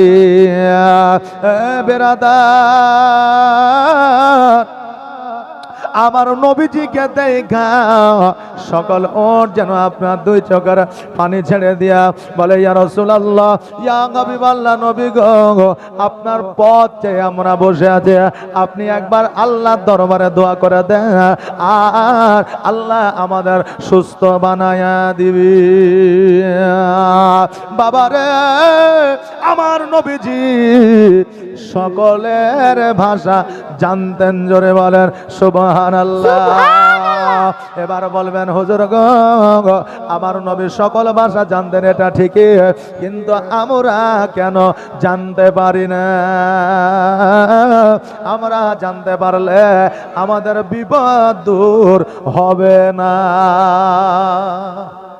আমরা যদি জানতাম, প্রত্যেকের ভাষা বুঝতাম, তাহলে আমাদের বিপদ কিন্তু দূর কোনো সময় হইতো না। একজন আল্লাহর ওলির কাছে গিয়ে বলতেছে, ও আল্লাহর ওলি আপনার তো অনেক পাওয়ার, অনেক ক্ষমতা। বলে হ্যাঁ। তো বলছে একটা কাজ করেন না। বলে কি? বলে আমি যেন সকলের ভাষা বুঝতে পারি, এই ক্ষমতাটা কি আমাকে দেওয়া যাবে না? তো আল্লাহওয়ালা বলছে এই ক্ষমতা যদি তোমাকে দিয়ে দিই তাহলে তুমি অপব্যবহার করবে, তুমি সহ্য করতে পারবে না। এখন আপনি পারবেন 50 কেজি, আর যদি দিয়ে দেওয়া হয় 1 কুইন্টাল, পারবেন ওজন নিতে? পারবেন যে? পারবেন না। তো বলছে তুমি সহ্য করতে পারবে না। বলছে হুজুর গো আমি সহ্য করতে পারি আর না পারি, আমি আপনার কাছে চেয়েছি আপনি যদি আল্লাহওয়ালা হন আমাকে এই দায়িত্বখানা দিয়ে দেন। মাথায় হাত দিয়ে দিলেন, সামলাগা তুই। কথা বুঝলেন না? বলে এবার সামলাগা। বাড়িতে এসেছে, ছোট্ট করে বলছি বাবা জীবনের দিকে আগিয়ে যাব। জীবনীতে যাওয়ার জন্য একটু উদাহরণ এক্সাম্পলেরও দরকার হয়, কেউ রাগ করবেন না বাবা। অনেকের জীবনী আছে অনার্গুল ইতিহাসের মতো পড়ে চলে যায়, কিন্তু আমার দ্বারা ইতিহাসের মতো জীবনী বলা হয় না। কথা বুঝলেন না? এই জন্য রাগ জাল করেন না, জীবনীতে ইনশাল্লাহ যাব। এবার বাবা বাড়িতে আসলো, বাড়িতে আর একটা কুকুর আছে, একটা কুকুর আছে, আর একটা ঘোড়া আছে, আর একটা বিড়াল আছে। অনেকে পশু পুষতে আপনার পছন্দ করে না? করে। মানুষ পুষবে না, বাপ মাকে খেতে দিবে না, কিন্তু লাখ লাখ টাকার কুকুর কিনে নিয়ে এসে বাড়িতে 1000 টাকা খরচ করে কে কারো দুধ খাবে, এইরকম মানুষ জগতে আছে না? না সুবহানাল্লাহ। কুকুর পুষবে হাজার হাজার টাকা খরচা করে, কিন্তু বাপ মাকে পুষবে না। এটাই তো কিয়ামতের আলামত। জোরে বলেন নাউজুবিল্লাহ। বাড়িতে একটা বিড়াল আছে, বাড়িতে একটা কুকুর আছে, আর একটা আপনার ঘোড়ায় আছে। এবার বাবা ওই ঘোড়ার জন্য কুকুরের জন্য খাবার নিয়ে এসেছে। এবার কুকুরটাকে যখন খাবারটা দিয়েছে, এবার ওই কুকুরটা সব খাবার খেয়ে নিয়েছে। এবার বিড়াল বলতেছে, খাবারটা তুই সব খেয়ে নিলি, আমার জন্য রাখলি না। এবার বলছে, তুই চিন্তা করিস না, আগামী কালকে মালিকের ঘোড়াটা মরে যাবে, আমরা ভাগ করে খাবো। এদিকে তো ও সব ভাষা শিখে নিয়েছে, কথা বললেন না? কে বলছে, তাই তো ঘোড়াটা যদি কাল মরে যায়, তো আমি তো লস খেয়ে যাবো নাকি, আমি তো লস খেয়ে যাব। অতএব ঘোড়াটা বিক্রি করে দিতে হবে। আপনার সৈন্যকে ডাকলো, হ্যাঁ রাখালকে ডাকলো, বলে ঘোড়াটা বিক্রি করে দেবে। বলে কেন? দল বলে ঘোড়া, এত সুন্দর ঘোড়া বিক্রি কেন করবেন? বলে আমি যেটা বলছি তুই বিক্রি করে দিয়ে চলে এলো। পরের দিন এবার ওই আপনার বিলাই বলতেছে, তুই যে বললে ঘোড়াটা মরে যাবে, তো আজকে ঘোড়াটা বিক্রি করে দিয়েছে, আমি কি খাবো বল? এবার ওই কুকুর বলতেছে, চিন্তা করিস না, আগামী কালকে মালিক মারা যাবে, মালিক মারা গেলে বাড়িতে খাবারের ব্যবস্থা হবে, খাবারের অভাব হবে না। কি ভারী ফেড়ে পড়ে এলবে। ঘোড়া মারা যাবে শুনলাম, বিক্রি করে দিলাম, কিন্তু আমি নাকি কালকে মারা যাব, অতএব আমাকে তো আর বিক্রি করতে পারবো না নাকি। আমি যদিও বিক্রি করি তবুও তো মারা যাব। কোন পথ কোন রাস্তা না পায়া ওই আল্লাহওয়ালার কাছে গেল। যাওয়ার পরে বলে, হুজুর আমি একটা কথা নিয়ে এসেছি। বলে কি কথা? বলে আগামী কালকে বললো ঘোড়া মারা যাবে, ঘোড়া বিক্রি করে দিয়েছে। আজকে আমার কুকুর বলছে কালকে নাকি আমি মারা যাব, এই জন্য আমি আপনার কাছে এসেছি, আমি কি সত্যি মারা যাব? আল্লাহ বলল, শোনো রে, এই জন্য আমি বলেছিলাম ভাষা বুঝতে যেও না, সহ্য করতে পারবে না, সামলাতে পারবে না, কারণ ওই ঘোড়াটার মমত ছিল। ওই ঘোড়াটাকে যখন তুমি বিক্রি করে দিয়েছো, ওই ঘোড়ার হায়াত খানা তোমার উপরে এসেছে, কারণ তোমার হায়াত ঘোড়ার মৃত্যু হয়ে ওই ঘোড়ার হায়াতটা তোমাকে আল্লাহ দিত। আজকে ওই ঘোড়াটাকে যখন বিক্রি করে দিয়েছ, তোমার মওত কালকে নির্ধারিত হয়ে গেছে। জোরে বলেন সুবহানাল্লাহ। বাবাজি ভাইরা, এই জন্য আল্লাহ যেটা আপনাকে দিয়েছে সেটা নিয়ে সন্তুষ্টিত থাকবেন, বেশি কিছু আশা করবেন না। বেশি কিছু আশা করলে মানসিক টেনশনে ভুগে যে কোনো দিন প্রেশার হাই হয়ে হয়তো ব্রেন স্ট্রোক হয়ে যাবে। বাবাজি ভাইরা, আসেন এবার জীবনীতে যাই। আমার নবী মোস্তফাকে বলে, ইয়া রাসূলুল্লাহ, আপনি আমাদের জন্য দোয়া করে দেন। নবী গো, আমরা যেন সুস্থ হয়ে যায়। আমার নবী মোস্তফা সাল্লাল্লাহু তাআলা আলাইহি ওয়াসাল্লাম দোয়া করে দিলেন, আল্লাহ এই উটগুলাকে তুমি সুস্থ বানিয়ে দাও। আমার আল্লাহ বলে, হাবিব, আমি আপনার দোয়া কোনোদিন ফিরায় দিই নয়, আজকেও ফিরায় দিব না, কিয়ামত পর্যন্ত ফিরায় দিব না। যাও যাও যাও, আমি সমস্ত উটকে সুস্থ বানায়া দিলাম। জোরে বলেন সুবহানাল্লাহ। ওই জায়গা থেকে আমার নবীজি শরিয়ার বুকে মাস্তানি কিসের? আমার মতো বডি হলে তো চেয়ারম্যান উল্টে ফেলে দিবে। হাসি দেখে, সেই হাসি। এই চেয়ারটা সামনে দেবে, যত জ্বালায় চেয়ারটার উপরে হয়েছে, বুঝতে হয়েছে তো? হ্যাঁ দিয়ে দাও বাবা। হ্যাঁ বসো। না দেখতে পাবো আমাকে নাকি? অসুবিধা হয়েছে চেয়ারটা দিলে কি না? এটা পেছনে দিলাম। ও আচ্ছা আচ্ছা, ক্যামেরা আছে। হ্যাঁ হ্যাঁ, আমরা এখানে শুনছি তা লয় বাবা, এই ক্যামেরাতে আমাদের পশ্চিমবাংলায় অনেকে শুনছে। কথা বুঝতে পারলেন না? জি, এই যে ক্যামেরাটা হয়েছে তো অনেকে মনে করছে কি সামনে লাগিয়ে দিয়েছে রে, দেখতে পাচ্ছি না, এ করছে না, অনেক জায়গায় হয়। কিন্তু ক্যামেরা তো হয়েছে, এটাও নেকি পাওয়া যায়। আজকে যারা রাত জেগে বসে আছে বুঝলেন, এরাও নেকি পেয়েছে, কারণ ইসলামের প্রচার করছে নাকি বলেন?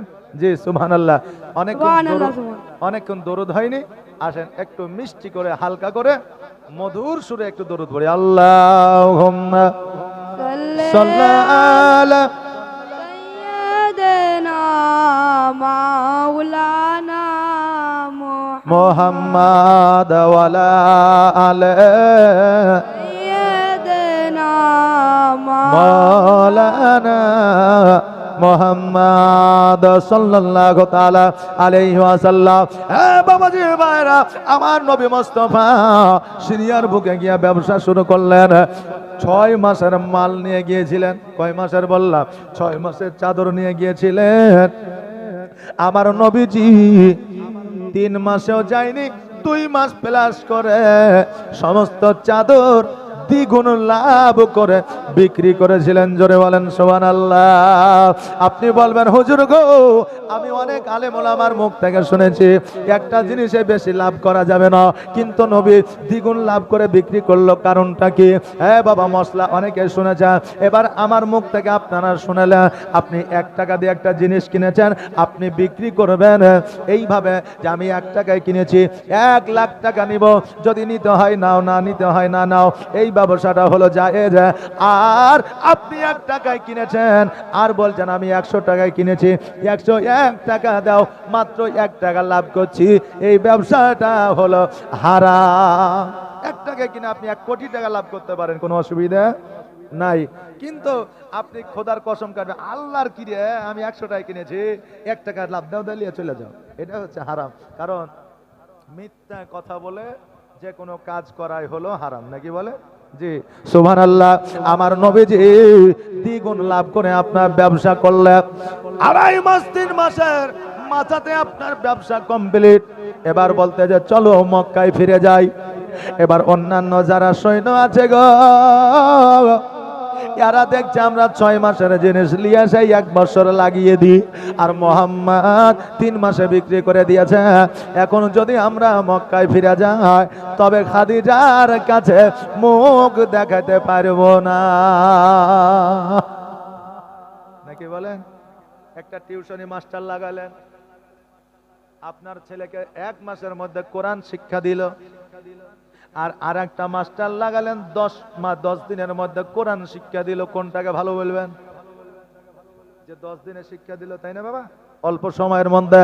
এরা চিন্তা করে আমরা খাদিজার কাছে দাঁড়াইতে পারবো না, এই জন্য আমার নবীকে বুদ্ধি দিতেছে, এ মোহাম্মদ মক্কায় এখনো যায়ও না, কারণ টাকা পয়সা আছে, আর চোর ডাকাতে আমাদের কাছ থেকে টাকা ছিনতাই করবে। 6 মাস 7 মাস পরে আমরা মক্কায় যাব। নবী আমার বলে, শোনো রে, আজকে আমরা 3 মাস যদি আমরা এখানে থাকি, আমাদের ক্যারিং খরচা আছে, আমাদের খোরাকি আছে,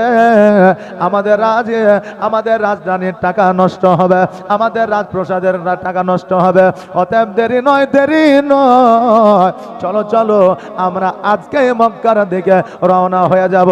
কোনো ডাকাতের ক্ষমতা নাই যে আমার কাছ থেকে টাকা ছিনতাই করবে।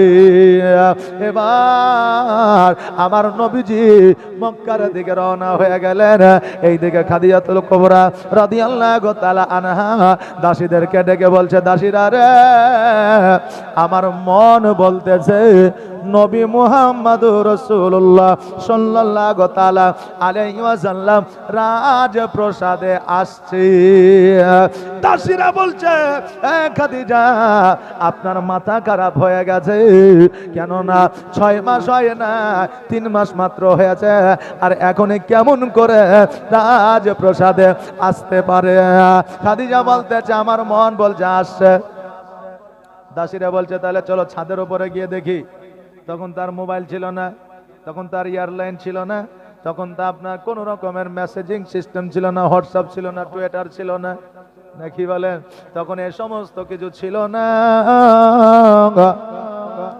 তো খাদিজা কেমন করে জানলো? দাসীরা বলতে যে, খাদিজা চলো ছাদের উপরে গিয়ে দেখবো। যদি দূর থেকে দেখতে পাই যে মোহাম্মদ আসছে, জানবো যে হ্যাঁ মোহাম্মদ আসছে। আর দেখতে যদি না পাই, জানবো আপনার চিন্তা ধারণা ভুল হয়েছে। সকল দাসীদেরকে লইয়া আমার খাদিজাতুল কুবরা রাদিয়াল্লাহু তাআলা আনহা এবার যখন ছাদের উপরে যাইয়া লক্ষ্য করে দেখতেছে যেন আমার নবী উটের পৃষ্ঠে আপনার চাপিয়া সৈন্যদেরকে লিয়া যেন রাজপ্রাসাদের দিকে আসছে, গাছপালা যেন নড়তেছে। জোরে বলেন সুবহানাল্লাহ। সুবহানাল্লাহ। দাসীরা বলতেছে খাদিজা আপনি কেমন করে বুঝতে পারলেন যে মোহাম্মদ আসতেছে? খাদিজা বলতেছে শোনো রে, মোহাম্মদের শরীরে যে খুশবুটা ছিল, যে সেন্টটা ছিল, ওই সেন্টটা যেন আমার নাকের মধ্যে আসতেছে। আমি ওই খুশবুর সঙ্গে বুঝে গিয়েছি যে নবী আমার রাজপ্রাসাদে আসতেছে। ধরে বলেন সুবহানাল্লাহ। বাবাজি ভাইরা, আমার নবীজি খাদিজা রাজপ্রাসাদে আসলো, আসার পরে হিসাব করে সব টাকা বুঝা দিল, দ্বিগুণ লাভ দিয়ে দিল। আর লাভের টাকা প্রত্যেক টাকা আমার নবীকে খুশি হয়ে দিয়ে দিল, খুশি হয়ে দিয়ে দিল। নবী আমার বলছে যে আমি এত টাকা কি করব? বলে এটা তোমার বেতন হিসাবে আর আমি উপহার হিসাবে আমি তোমাকে দিলাম, তুমি বাড়ি নিয়ে যাও। যেহেতু তুমি অনেক লাভে আমার জিনিসপত্র তুমি বিক্রি করেছো, দেখবেন আপনি যদি ভালো কাজ করেন তো মালিক খুশি হয়ে আপনাকে উপহার দেয় না? দেয়। তো খাদিজা দিল। নবীজি আমার উপহারটা নিয়ে বাড়িতে আসলেন। আসার পরে আমির হামজা রাদিয়াল্লাহু তাআলা আনোর হাতে যেন আপনার টাকাটা উঠিয়া দিয়েছে। চাচা গো, এই টাকাটা আপনার কাছে রাখা, কারণ এটা হলো আমার জীবনের প্রথম স্যালারি, এটা হলো আমার জীবনের প্রথম রোজগার, আজকে আপনার হাতে উঠায়া দিলাম। ওগো চাচা, এই টাকাটা আপনি নিয়ে নেন।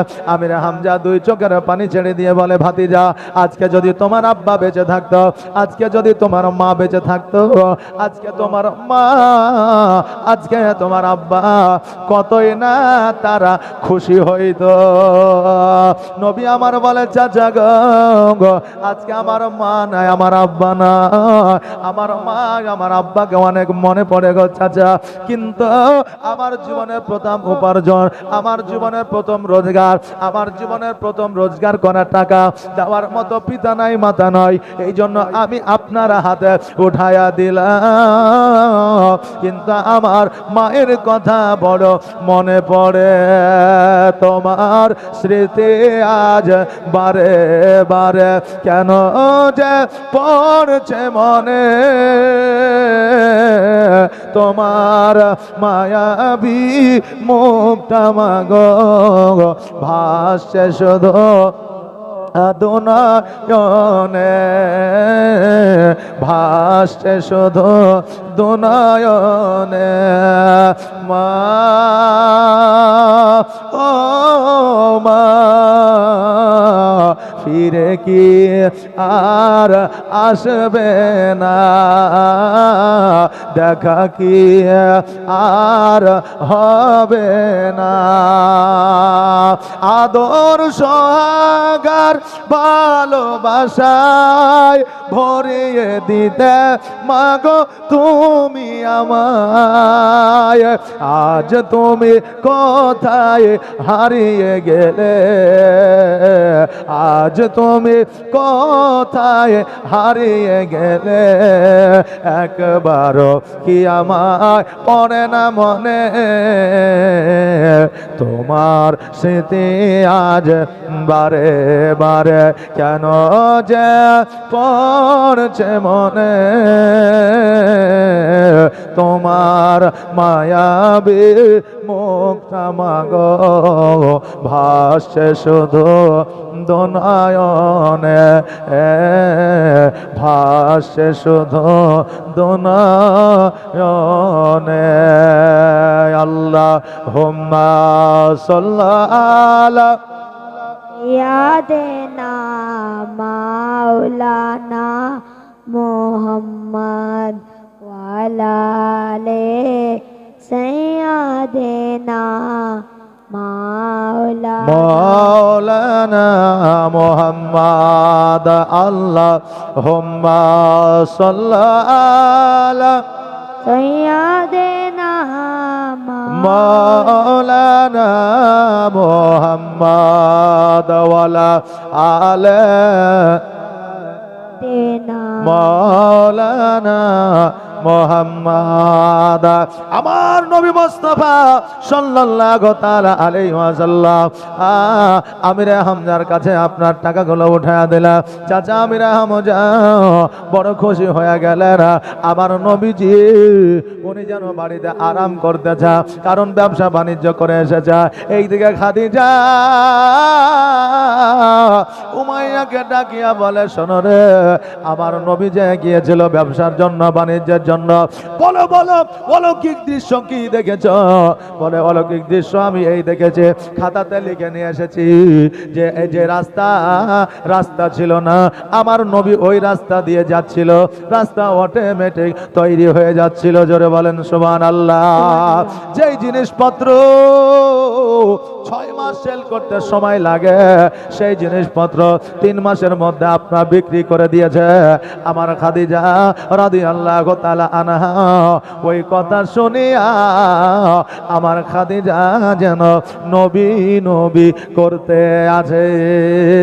জোরে বলেন সুবহানাল্লাহ। সুবহানাল্লাহ। খাদিজা যখন নবীজির বেশি গুণগান করতেছে, প্রশংসা করতেছে, দাসীরা বলতেছে, খাদিজা তুমি কি নবীর প্রেমে পড়েছ? নবীকে কি ভালোবেসেছ? কেননা নবীর গুণগান তুমি বেশি করতে আছো। খাদিজা বলতেছে, শোনো রে, আমি একটা নয়, দুইটা নয়, 3টা বিবাহ করেছি। আজকে আমি 3টা স্বামী হারিয়েছি, আমি আর বিবাহ করতে চাই না। বাবাজি ভাইরা ওয়াইয়া বলল, ও আমাদের বাদশাহিনী, লজ্জা করবেন না, আপনি শুধুমাত্র একবার বলে আমি বিবাহের প্রস্তাব আমার নবী মুস্তাফাকে দিয়ে দিব। খাদিজা বলে, যদি মুহাম্মদ বিবাহের প্রস্তাব যদি না গ্রহণ করে, আমি বড় বেইজ্জত হয়ে যাব, লজ্জায় পড়ে যাব। বলে, খাদিজা কেন প্রস্তাব গ্রহণ করবে না? আপনার সৌন্দর্য আছে, আপনার রাজত্ব আছে, আপনার টাকা পয়সা আছে, কেন গ্রহণ করবে না? যদি গ্রহণ করে আর না করে, প্রস্তাব দিতে তো কোনো অসুবিধা না। খাদিজা রাদিয়াল্লাহু তাআলা আনহা বললে, শোনো রে, যখন তুমি প্রস্তাব দিতে চাইতেছ দাও, কিন্তু আমি জানবো, নবী জানবে, তুমি জানবে, আর বাকি কেউ যাতে না জানে। কারণ যদি নারাজ হয়ে যায় তবে কাউকে জানানোর দরকার না।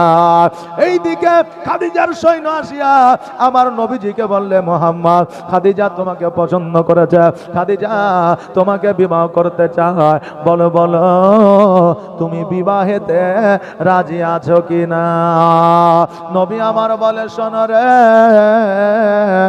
আমি বিবাহে রাজি আছি আর না আছি সেটা তো পরের কথা, কিন্তু আমার আগে এই প্রস্তাবটা আমার চাচাদেরকে দিতে হবে, কারণ আমি চাচাদের অধীনে আছি।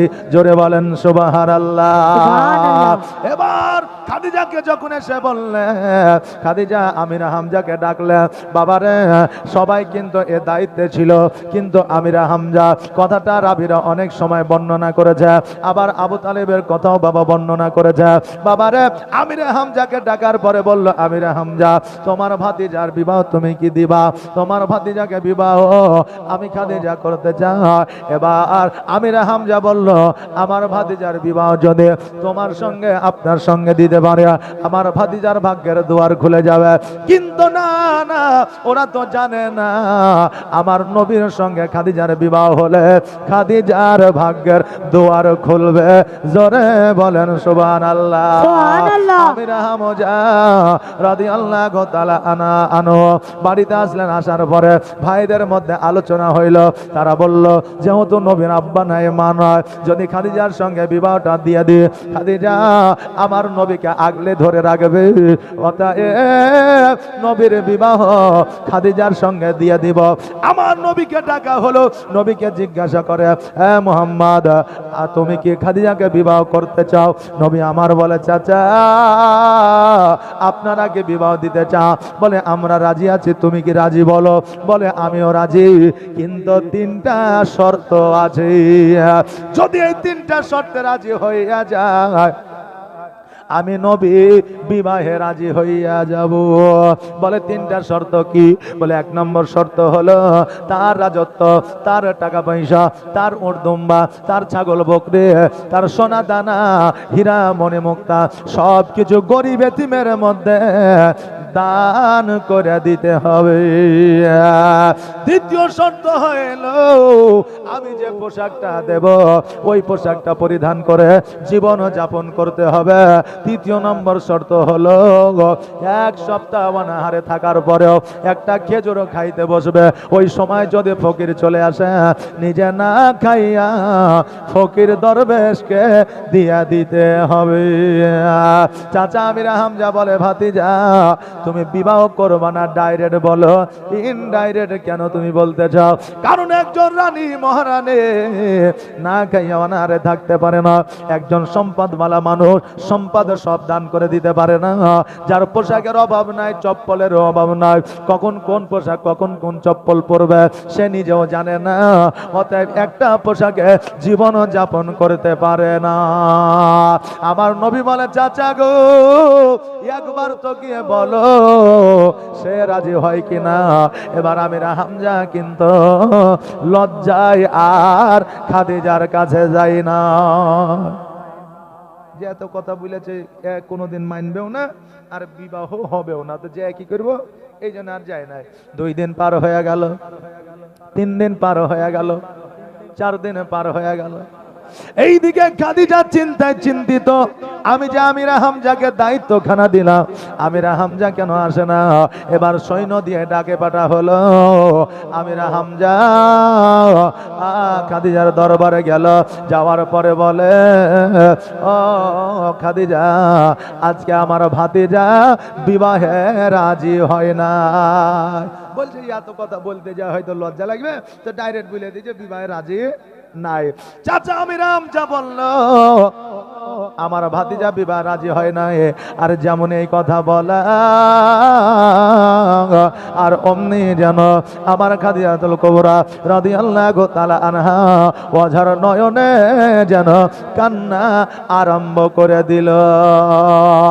আমির হামজা বলে, খাদিজা কান্না করিও না, কান্না করিও না, আমার ভাতিজা ডাইরেক্ট বিবাহ করব না এই কথা বলে না, বিবাহ করবে ঠিকই, কিন্তু 3টা শর্ত দিয়েছে। বলে কি শর্ত? বলে 1 নম্বর শর্ত সব সম্পত্তি দান করে দিতে হবে, আর 2 নম্বর শর্ত একটা পোশাকে জীবন যাপন করতে হবে, 3 নম্বর শর্ত হলো 7 দিন না খাওয়া থাকার পরেও একটা খেজুর খাইতে বসবে। ফকির দরবেশ যদি আসে নিজে না খাইয়া ফকির দরবেশকে দান করে দিতে হবে। এই শর্তে যদি রাজি হইয়া যাও আমার নবী বিবাহে রাজি হইয়া যাবে। খাদিজা বলে, চাচা গো সম্পদ তো দূরের কথা, সোনা দানা হীরা মণি মুক্তা তো দূরের কথা, চাচা গো পোশাক আশাক তো দূরের কথা, খাওয়া দাওয়া তো দূরের কথা, চাচা আমার নবী মুস্তাফা সাল্লাল্লাহু তাআলা আলাইহি ওয়াসাল্লাম যদি আমি খাদিজা আমার কলিজা চাইতো, আমি খাদিজা নির্দ্বিধায় কলিজাটা বের করে আমার নবীর পায়ের তলে রেখে দিতাম। জোরে বলেন সুবহানাল্লাহ। ও গো চাচা আমি নবীর শর্তে রাজি, আপনি মুহাম্মদকে যায়া বলে দেন। আমার নবীকে এসে বললে আমার নবী রাজি হইয়া গেলেন, আর আমার নবীজির চাচারা সকলে মিলে আমার নবীজির বিবাহটা দিলে। সেই আমলে একটা নয়, 2টা নয়, 70টা ওট দেলমোহর দিয়া মোহরানা দিয়া খাদিজার সঙ্গে বিবাহ পড়িয়েছিল। বাবারে সেই আমলে যদি 70টা ওট মোহরানা হয় বর্তমানে কত টাকা হইতে পারে? কিন্তু এখন আমরা মোহরানা দিতে যাই কত? পনের বেলায় 100 আর মোহরানার বেলায় 1001 টাকা করেন। মোহরানা কি হালাল আর পয়লাওয়া কি হারাম? তা হারামের বেলায় বলছে একটা রয়্যাল ইনফাইট দিয়েন না কি বলছে গো, বুলেট দিয়েন, হানটা দিয়েন, তারপরে গ্যালামার দিয়েন, ওটাকে আবার বলে গেল মার, হ্যাঁ গেল আমার, এইটা দিয়ান, 4 ভরি সোনা দিয়ান, একটা সোফা দিয়ান, আর তারপরে একটা খাট দিয়ান, 4-5 লাখ টাকা পণ দাবি করেছে। এবার বাপের কন্যার বাপ বলছে তাহলে মোহরানাটা করেন, তো বলছে 1000 টাকা করেন, বলছে কম হয়ে গেল বলে তাহলে 5000 টাকা করেন, বলছে কম হয়ে গেল বলে আর বেশি পারবো না, এটাই মেলাই কথা, বুঝলেন না, যেটা হালাল সেটা কম আর যেটা হারাম সেটা বেশি। আচ্ছা বলে এটা এখন বর্তমানে হয়েছে কি হয়েছে না, হচ্ছে, সুবহানাল্লাহ। কারণ হইল মানুষের হালালের প্রতি ইন্টারেস্টটা কমে গেছে, হারামের প্রতি ইন্টারেস্ট বেড়ে গেছে। বাবাজি ভাইরা, আমার মায়েরা, আমার নবী মুস্তাফা সাল্লাল্লাহু তাআলা আলাইহি ওয়াসাল্লাম খাদিজাকে যেন বাবা বিবাহ করলেন। বর্তমানে যুবক যুবতীরা অনেক সময় আলেম ওলামাকে প্রশ্ন করে, হুজুর গো প্রেম করে বিয়ে করা আমার নবীর সুন্নাহ, কারণ খাদিজা আমার নবীকে প্রেম ভালোবেসেছিল। কথাটা তো ঠিকই রে বাবা, কিন্তু যুবক রে, কিন্তু যুবতীর শোনো রে, খাদিজা নবীকে ভালোবেসেছিল ঠিকই, কিন্তু আই লাভ ইউ বলে নাই, বলেছিলেন কি? কিন্তু আই লাভ ইউ বলে নাই। নবীও আই লাভ ইউ আনলিমিটেড বলে নাই, গোলাপ দেয় নাই, রোজ ডে পালন করে নাই, 14ই ফেব্রুয়ারি পালন করে নাই, দুজনে একে অপরে দেখা সাক্ষাৎ করে না। তখনকার তিনাদের প্রেম ভালোবাসা ছিল আলাদা, বর্তমানে প্রেম ভালোবাসা হলো আলাদা। বর্তমানের ভালোবাসা গোলাপ না দিলে ভালোবাসা হয় না, রোজ ডে পালন না করলে ভালোবাসা হয় না, পার্কে দেখা না করলে ভালোবাসা হয় না, হোয়াটসঅ্যাপে মেসেজ না করলে ভালোবাসা হয় না। সবচাইতে বড় কথা হলো কত মেয়ের জীবন নষ্ট হয়ে গেল ভালোবাসার প্রমাণ দিতে গিয়ে, ভিডিও কলে মান ইজ্জত তাদের চলে গেল। এখন ভালোবাসার প্রমাণ দিতে হয় ভিডিও কলে, আপনার কল করে, কথা বুঝলেন না? তখনকার আমলে এইরকম ভালোবাসা ছিল না। তাহলে এখন যে ভালোবাসা তুমি বাসো, এই ভালোবাসা আমার নবীর সুন্নাত নয়, কথা কি আপনারা বুঝতে পারলেন? বাবাজি ভাইরা, আমার মায়েরা, আগের যুগে শাহজাহান মমতাজকে ভালোবেসে তাজমহল বানিয়েছে, আর এখন যুবকেরা যুবতীকে ভালোবেসে সঠিক কথা বের হয় না, তোতলা হয়ে যাচ্ছে। তখন তাজমহল বানিয়েছে আর এখন ভালোবেসে তোতলা হয়ে যায়। তো না মানে কে তো বুঝলেন না, বলে আমার তো না মানে শুয়ে তো এই যে তোতলা হয়েছে, আগে তাজমহল বানাইছে আর এখন সব তোতলা হয়েছে। সুবহানাল্লাহ। তো তখনকার ভালোবাসা আর এখনকার ভালোবাসার মধ্যে পার্থক্য অনেক আছে। এখনকার ভালোবাসা সুন্নতি মোতাবেক ভালোবাসা নাই, নাই, নাই, আছে নাই। হ্যাঁ বাবাজি, আমার নবীজি খাদিজাতুল কুবরা রাদিয়াল্লাহু তাআলা আনহাকে বিবাহ করার পরে আমার নবীজি আমার খাদিজার জাং মুবারক উপরে মাথা দিয়া যেন বাবা আরাম করতে আছে, আর খাদিজা আমার নবীজির চুল মুবারক গুলা যেন আপনার নাড়িতে আছে, চুল মুবারক গুলা যেন আপনার হাত বুলাইতে আছে। আমার আল্লাহ তাবারাক তাআলা বলে, বান্দিরা তোমার স্বামী যদি তোমার প্রতি রাজি হয়ে যায়, খুশি হয়ে যায়, স্বামী যদি একটু সেবা করে দাও, আর স্বামী যদি তোমার প্রতি সন্তুষ্ট হয়ে যায়, ওই নারীর জন্য জাহান্নামের আগুন হারাম হয়ে যায়। বাবাজি ভাইরা, আজকে ওই নারী স্বামীর সেবা, স্বামীর খিদমত করতে চাই না। আহারে বাবাজি ভাইরা, আমার নবী মুস্তাফা সাল্লাল্লাহু তাআলা আলাইহি ওয়াসাল্লাম যেন বাবা ঘুমিয়ে গেছে, আর খাদিজা দেখছে মধ্যরাত্রি হয়ে গেছে, আমিও ঘুমিয়ে যাই, স্বামী স্ত্রী ঘুমিয়ে গেছে। এবার যখন মধ্যরাত্রিতে আমার খাদিজা চট করে চেতন পায়া ডান দিকে হাত দেয়, নবী নয়, বাম দিকে হাত দেয়, নবী নয়। নবী কোথায় গেল খুঁজে যেন পায় না। এবার খাদিজা চিন্তা করে, আল্লাহ গো, এর আগে আমি 2টা স্বামী হারিয়েছি, আজকে মোহাম্মদকে পাওয়া যায় না, কোথায় গেল? খোঁজা খুঁজে আরম্ভ করলেন, রাজপ্রাসাদে খুঁজলেন, পাইলেন না, বন জঙ্গলে খুঁজতে আরম্ভ করে দিল, কারণ একজন নারীর কাছে একজন স্বামী হলো সব চাইতে দামি। আজকে স্বামীর কাছে থাকবেন মরা পর্যন্ত। স্বামী কিন্তু কোনোদিন খাবারের খোঁটা দেয়। খোঁটা বোঝেন? খোঁটা বোঝেন? অনেকে খোঁটা বোঝে না। মানে তুই আমার বাড়িতে বসে বসে গিলছিস, আচ্ছা আমার সাথে ঝগড়া করছিস, এটাকে আমাদের মুর্শিদাবাদের একবারে গাইয়া ভাষায় খুঁটা বলা হয়। কথা বুঝলেন না? জি। তো এরকম কথা স্বামী বলে না। আর যে স্বামী বলে আসলে সেই স্বামী স্বামীর অধিকারে থাকে না। তুমি তো খাওয়ানো পড়ানোর জন্য নিয়ে এসেছো, তুমি তো দায়িত্ব নিয়েছো কবুল বলে, নাকি বলে? হ্যাঁ, সুবহানাল্লাহ। হ্যাঁ বাবাজি ভাইরা, আমার খাদিজাতুল কুবরা রাদিয়াল্লাহু তাআলা আনহা স্বামীকে যেন খুঁজতে খুঁজতে শুভে সাদেকের সময় লক্ষ্য করে দেখছে যেন পাহাড়ের উপরে আমার নবী সিজদায় পড়ে ইয়া হাবলে উম্মতি উম্মতি বলে যেন কাঁদছে। খাদিজা রাদিয়াল্লাহু তাআলা আনহা উনি আপনার হামাগুড়ি দিয়ে পাহাড়ের উপরে উঠেছে। পাহাড়ের উপরে ওঠার পরে দেখছে যেন আমার খাদিজা নবীজিকে ডাক দেয়, ইয়া রাসূলুল্লাহ আপনি এই জায়গায় সিজদায় আছেন গো, আর আমি সারা জান খোঁজাখুঁজি করতে যে আপনাকে খুঁজে পাই না। আমার নবী বলতে যে খাদিজা আজকে না জেনে আমাকে খোঁজার জন্য এসেছো, এরপরে আর আমাকে খোঁজার জন্য আসবে না।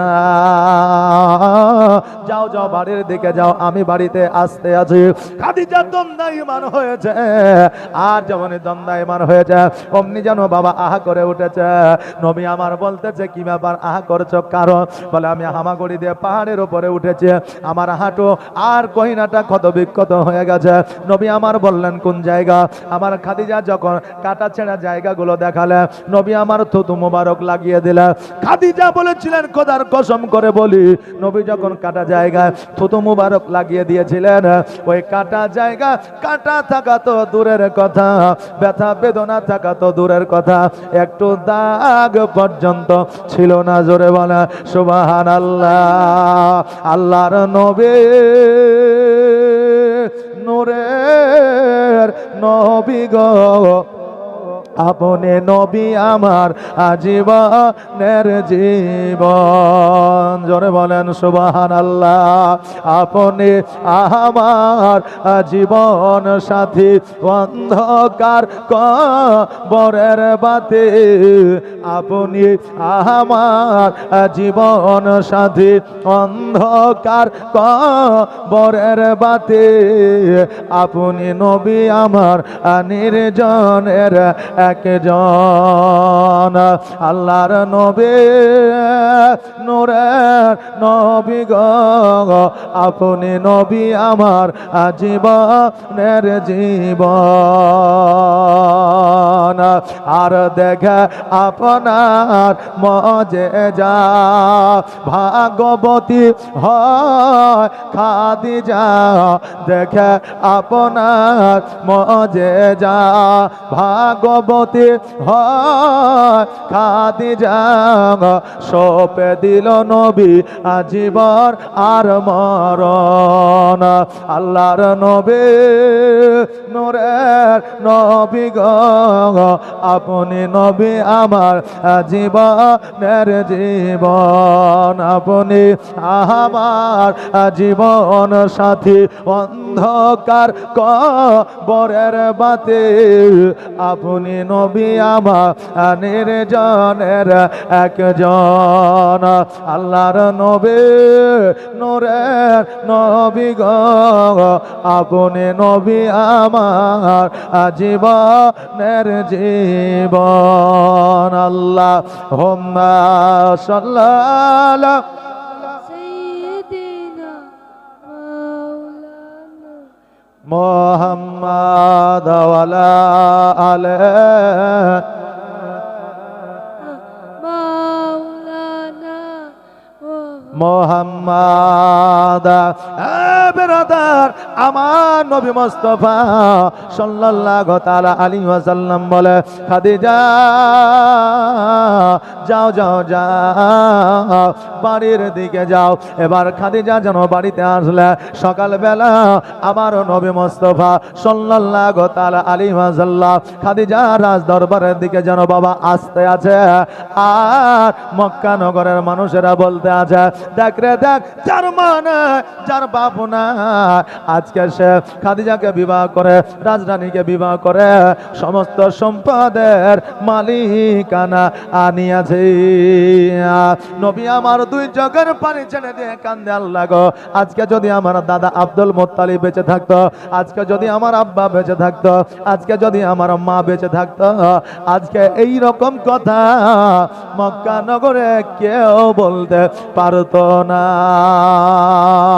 নবী আমার খাদিজা রাজ দরবারে যাইয়া একটা ঘরের মধ্যে যেন ডুকরে ডুকরে কানতে আছে। খাদিজা আমার নবীজির কান্না দেখিয়া বলে, ইয়া রাসূলুল্লাহ, ইয়া হাবিবাল্লাহ, নবী গো, আপনি কেন এইভাবে কান্না করেন? কারণ আপনার কান্না আমি খাদিজা সহ্য করতে পারি না, দয়া করে আপনি কান্নাটা বন্ধ করেন। নবী আমার বলে, খাদিজা আমার কান্না বন্ধ হবে না, তুমি একটা কাজ যতক্ষণ পর্যন্ত না করবা, তুমি কি আমার জন্য এই কাজটা করতে পারবা? বলো কি কাজ? বলে, কাজটা হলো তোমার সোনা দানা হীরা মণি মুক্তা, তোমার সম্পত্তি তুমি কি আমার জন্য দান করে দিতে পারবে না? খাদিজা বলে, ইয়া রাসূলুল্লাহ, আজকে সয় সম্পত্তি সোনা দানা হীরা মণি মুক্তা তো দূরের কথা, নবী গো, আমি আপনার জন্য, আমি খাদিজা আমার শরীরের চামড়াগুলো ছিলিয়া আপনার পায়ের তলে বিছায়া দিতে পারি। আমি খাদিজা আপনার জন্য সব কিছুই করতে পারি। এই কথা বলে আমার খাদিজাতুল কুবরা রাদিয়াল্লাহু তাআলা আনহা সমস্ত সম্পত্তি ইয়েতিম মিসকিন গরিবের মধ্যে দান করে দিলা। আর মরুভূমিতে আসিয়া খেজুর গাছের চাউনিতে আমার নবী খাদিজার সঙ্গে বসবাস করতে লাগলেন। নবী আমার বলে, খাদিজা তোমার আব্বা রাজপ্রাসাদে যেই সুখ পেয়েছ, আমার এই জীর্ণ কুটিরে হয়তো সেই সুখ পাও না। খাদিজা বলে, নবী গো, আপনি আমাকে ওই কথা বলে লজ্জিত করবেন না। আমার বাবা রাজপ্রাসাদে আমি সুখ পেয়েছি, এটা ঠিকই, কিন্তু আপনার জীর্ণ কুটিরে তার চাইতে হাজার গুণ বেশি সুখ উপলব্ধি করছি। জোরে বলেন সুবহানাল্লাহ। বাবার ভালোবাসা যদি স্বামীর প্রতি থাকে, অট্টালিকা ছাড়িয়া গাছের তলেও সুখে সংসার করা যায়। আর ভালোবাসা যদি স্বামীর প্রতি না থাকে, অট্টালিকা বড় বড় 3 তলা 5 তলা বিল্ডিং এও সুখে শান্তিতে সংসার করা সম্ভব নয়। বর্তমানে ভালোবাসা টাকার কাছে বাবা হেরে যায়। ভালোবাসা আমাদের বর্তমানে এমনই অভাব এসে যখন দরওয়াজায় দাঁড়ায়, ভালোবাসা জানালা দিয়ে পালায়। এখন ভালোবাসা, এখন অভাব যখন দরজায় দাঁড়ায়, ভালোবাসা কিন্তু বাবা জানালা দিয়ে পালায়। আমার খাদিজা লক্ষ লক্ষ টাকা, কোটি কোটি টাকার সম্পত্তি আজকে ইসলামের জন্য দান করে দিলেন। বাবারে, আজকে এই মসজিদ আল্লাহর ঘর, এই আল্লাহর ঘর মসজিদের জন্য খাদিজার মতো নারী, আমি আপনাদের বলি মা গো, আপনারা 500 টাকা করে টাকা 11টা মা দিতে পারবেন না এই খোদার ঘর মসজিদে। আছেন মা, 11টা মা আমার খাদিজার জাত। আপনারা আজকে এই খাদিজাকে লক্ষ্য করে এই খোদার ঘর মসজিদে 11টা মা আমার 500 টাকা একটু দিয়ে যাবেন। জি, একটা কমিটির ছেলে ভাই পাঠান তো, একটা ওদিকে পাঠিয়ে দেন, শুধু ওদিকেই ঘোরাঘুরি করবে, ও যাতে এদিকে না আসে। জি, এই যে বেড়া আছে, বেড়া বুঝেন তো? বেড়া বুঝেন? আমাদের দিকে এই যে বাঁধাল দেয় না, এটাকে বেড়া বলে।